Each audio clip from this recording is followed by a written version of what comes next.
دا په دواړو خپو باندې دا معذوره دی معذوره نو ضرور ورسره مرسته وکړئ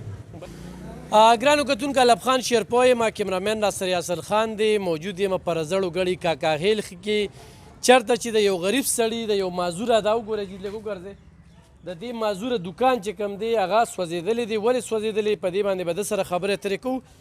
په دې لحاظ سره موږ ته د سار نه کالونه کېدله او بیا موږ لاړو تحصیل ناظم عبدالرؤف شاکر صاحب ته خو یقینا دې وخت کې منتخب نمایندګانو ته اسم نه دی میلاو خو بیا خو هم هغه یو خپله خصه وکړله الله دې عزت وکړي ډاکټر الطاف صاحب چې کوم دی پخواني تحصیل ناظم دی او دې وخت کې چیرمین دی د عمرزو نو هغې راسره رولېږه هغوی سره هم خبرې اترې کوو خو زه تاسو ته چې کوم دی نو د هغې نه مخکې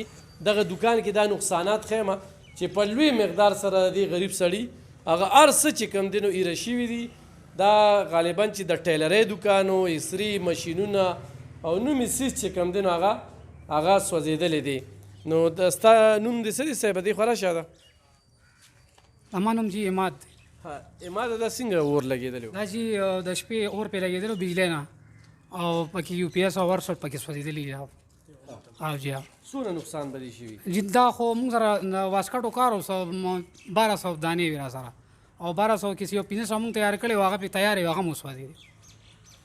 او جی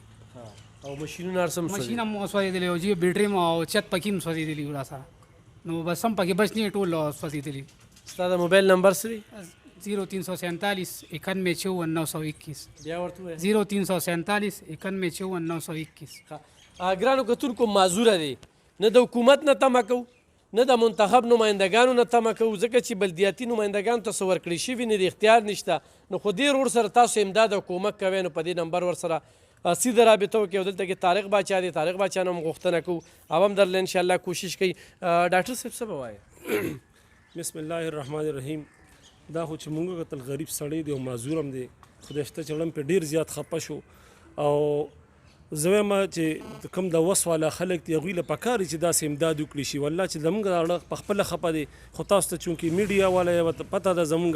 هېڅ فنډونه هم نشته د سوشل ویلفیر فنډونه هم دغسې دي چې داسې یو مد وي نو موږ به د سره امداد کړی خو بیا موږ ده ته وایو چې یو درخواست یې ولیکي خیر دی د ډیزاسټر منیجمنټ په طرف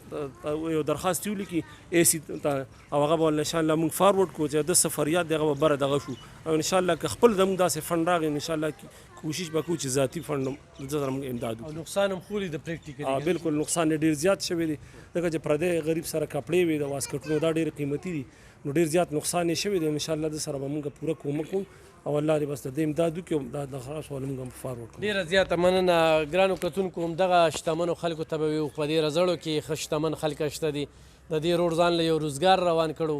او دې مایوسۍ له نه ورکوو د ده دا روزګار به چې کوم دی نو بیا بخالو د سره به کومک کوو د سره به مرسته کوو نور شتمن خلک چې څوک ګوري او نور د بلدیاتي نمایندګانو نه چې څه کېږي هغوی به کومک کوي دغه طریقه کار چې ته به یو درخواست لیکې صحیح ده دغه باندې خو بیا هم خپلو کتونکو ته وایم چې دغه ممکنه نه ده ځکه چې زه خپله د دې درد نه تېر شوی یم زما دوکانو او همدغه شانتې ورته چا د شپې اور ورته کړی او په لکونه نقصان مې شوی دا نیمو لکو نه زیاته ډېر وزیراعلی پورې تللی وم خو د دې دپاره فنډ نشته حکومتونو سره نو پکار دا ده چې حکومت داسې ایمرجنسي حالاتو کې چا دوکان وسوځي چې هغې دپاره هم څه فنډ مختص کړي راتلونکي وخت کې خو بیا خو هم د هغه خپل وس و چې دې ځای ته راغی او تصدیق هم په ډاکټر الطاف صاحب باندې وکړو چې په حقیقي معنو کې د ده نقصان شوی دی نو دی ځاله وکړي او د دې روډ سره چې کومک دی کوم دی هغه وکړي دا وګوره جي دا په دواړو خپو باندې دا معذوره دی معذوره نو ضرور ورسره مرسته وکړي بل دی کې موږ سره شکیل بوی چې کوم دی نو هغه راته کالونه کوله نو هغه هم ډېره مننه کوو موږ درته وړاندې که تاسو مرسته وکړئ